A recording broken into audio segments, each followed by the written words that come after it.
السلام عليكم دمانتين سو دوادا فيديوغان waa video aynu taxaniinay kaga hadlayno listening examka maanta awood waxaan saarnaa question type-keena sentence completion-ka ama sentence completion-ku muxuu yahay baynu sharaxi doonaa iyo type-ka magaranayay ama su'aasha noocan ah looga shaqeeyaa iyo examples ku saabsan insha Allah baynu isla eegi doonaa marka aynu ka hadlayno su'aashan ama type-keenan sentence completion-ka maxaad ka expect garan karaysaa ama lagu weydiinayaa filling in the missing words of a sentence most likely at the end sida magaca halka ka muuqda magaca question type-ka aad ku aragtay sentence completion maxaa laga rabaa inaad words-ka aad ku buuxiso sentence baa lagu siinayaa sentence-ka waxa ka dhiman words in the middle ama at the end bay area ka dhiman yihiin marka ereyada listening-ka ama codka ayaad dhegeysanaysaa codka markaad dhegeysato listening-ka ayaad ku buuxinaysaa answers-ka maqasho halka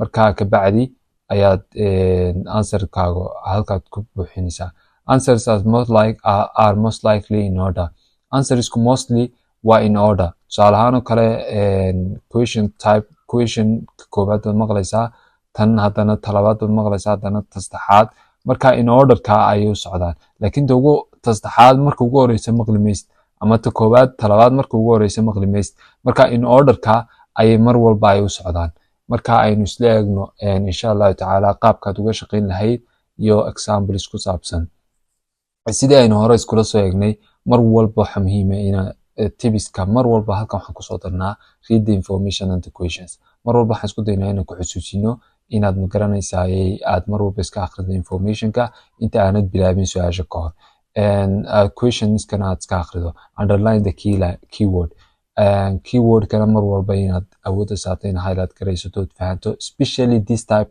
question type-ka noocana aad buu muhiim u yahay waayo question type-ka noocani waxaad sentence baad buuxinaysaa sentence-ka haddii aanad keywords-ka aanad qaban ama aanad fahmin maxaa lagaa doonayaa halkaa ku buuxsamaya amaad ku buuxin karaysaa dhibaatadeeda ayay leedahay marka keywords-ku aad bay muhiim u yihiin highlight garayso sii fahan inta aanad magaranaysaa bilaamin cashirka aanu bilaamin maanta waa sectionka ugu dambeeya waxaa la yiraahdaa badanku ka yaraadagii saddexda section kale laakiin haddii aad fahanto tacticskii aad isticmaasho tacticska aynu hore usoo sheegnay mar walba dhibca fiican baad ka keeni karaysaa marka sentence completion-ku sectionska kalena uu soo geli karaya laakiin sectionka ugu badan yahay waa qaybta ugu dambeysa badanka ugu badan yahay ama section 4-ka oo ahayd monologue ama qof kaliya ta hadlayo lecture jeedinayay lecture-kan wuxuu ku saabsan yahay marka lecture-ka aynu ka hadli doonaa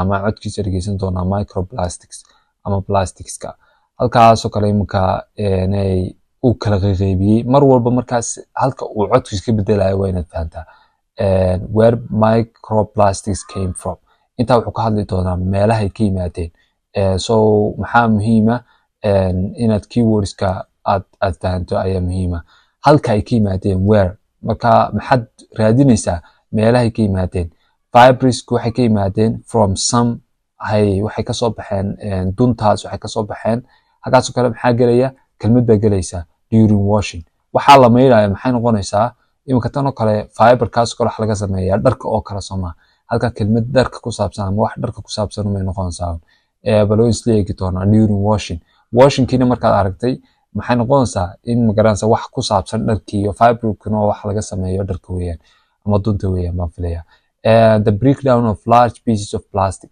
sidoo kale muxuu source ka imanayaa ama source where it's coming from waa source ka soo breakdown of large pieces of plastic sidoo kale marka la kala jibiyo magaranaysaa plastics waaweyn waste from industry qashinka industry-ga laga soo daadinayo the action of vehicle tires on roads actionka ama markay socdaan gawaadhidu magaranaysaa wadada adu waxaas ku dhamaa maxay source-ka ay ka imanayaan marka halka waxaynu gelino waa inaad waad sii gaskarayn karaysaa haddaad magaranaysaa aad keywords-ka calaamadsato haddii magaranaysaa codka intaad dhegeysato aynu ka wada shaqeyno hadhowna answers-ka aad eegatid iyo ka ku saxda iyo sababtay sax u noqdeen iyo waxaas ku dhan baynu isla eegi doonaa insha Allah taala imankana aynu codka isla dhegeysano mid walbana dee saasaad magaranaysaa keywords-ka u calaamadsanaysaa oo aad uga shaqeynaysaa insha Allah codka isla dhegeysanay.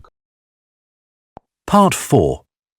You will hear part of an environmental science lecture about microplastics. First, you have some time to look at questions 31 to 40.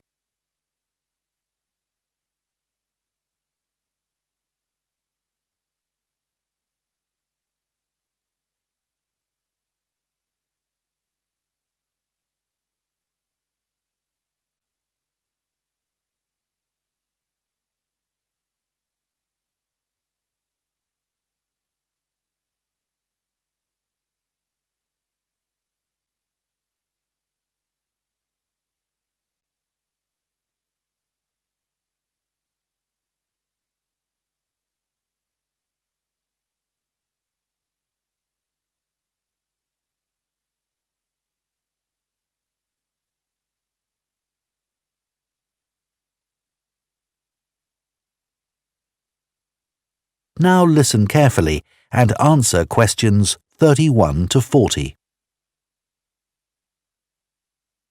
In today's lecture, I'm going to be talking about microplastics.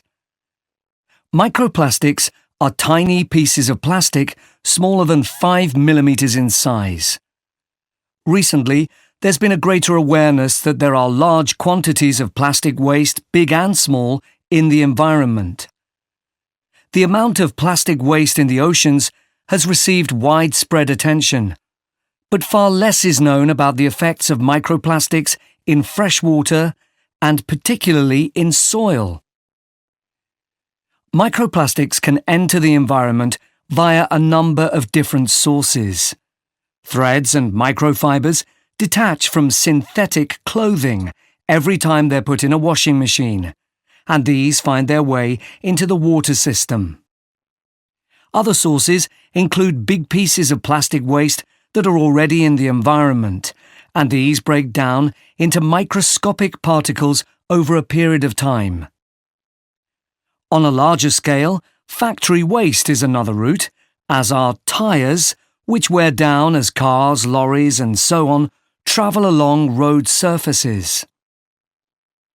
We already understand some of the impacts of microplastics from studies involving fish and other animals. There is evidence that microplastics harm small creatures in a variety of ways, such as by damaging their mouths or by impairing their ability to feed, for example when microplastics get lodged in their digestive system. Surprisingly, perhaps, it is likely that humans consume microplastics, as these have been detected in a wide range of food and drink products, including bottled water, as well as in water that comes direct from the tap. What's more, salt and many kinds of seafood have also been found to contain microplastics. However, it's important to underline that there is not yet conclusive proof that microplastics cause significant harm to people. In many countries, including here in the UK, there is legislation which prevents manufacturers from adding plastic microbeads to shower gels, facial cleansers, and toothpaste. It is very difficult to accurately estimate the total amount of microplastic particles in the soil, as they can be hard to detect. But we do know they are carried in the air and deposited in the soil by rain. What's more, many of the fertilizers used by both farmers and gardeners contain microplastics.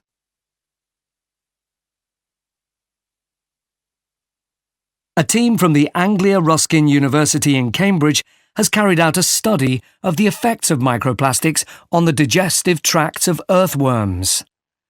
These worms, which live in topsoil, are an essential component of our agricultural system.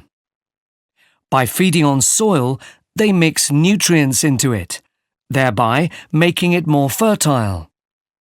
The researchers set out to discover whether the introduction of microplastics into the soil and the subsequent ingestion of these by earthworms would impact soil quality and ultimately inhibit plant growth. The short answer was yes, it did. After placing 3 different types of microplastic particles into the soil, they planted perennial ryegrass. The particles of microplastic, which included biodegradable PLA and conventional high-density polyethylene, or HDPE, were then ingested by the earthworms in the soil. The result was that the worms lost weight rapidly. What's more, a lower percentage than normal of the ryegrass seeds germinated, and the researchers concluded that this was a direct result of the earthworms being unable to fulfill their normal role in making soil more fertile. The team also discovered that there was an increase in the amount of acid found in the soil, and this was attributed mainly to the microplastic particles from conventional HDPE plastic. The conclusions of the study make for very interesting reading. I've included the reference in the notes to give you at the end of this session. To summarize, the authors proposed the idea that we need to regard soil as we would regard any other process in nature. This means we should accept the implications of soil being dependent on decaying and dead matter constantly being passed through the bodies of earthworms. That is, when soil becomes impoverished by the presence of microplastics, not only ecosystems, but also the whole of society are negatively impacted. That is the end of part 4. You now have 1 minute to check your answers to part 4. line isleegno imakana answerskeena imaka tusaale ahaan oo kale taa ugu horeyso kale sababteen ku dooranay wuxuu ka hadlayay source-ka modern where microplastics came from directly modern laakiin wuxuu yiri source-ka ka yimaada microplastics-ku waxa kamida sida kuwan soo socda halkan baynu ku arki doonaa imaka question 31 kaas oo kale question 31 ka wuxuu dhahay microplastics can enter the environment via a number of different sources waxa ka soo geli karaan different sources environment ka microplastics ku dunta iyo microfibers ka detach laga soo jaray from synthetic clothing every time where they are put in washing machine markasto magaranayay la meeyrayo dharka magaranaysa ayaa waxa ka imanaya plastic microplastics ba environment ka soo galaya so halka maxaynu gelinaa horta kelmad kaliya tan laga doonaya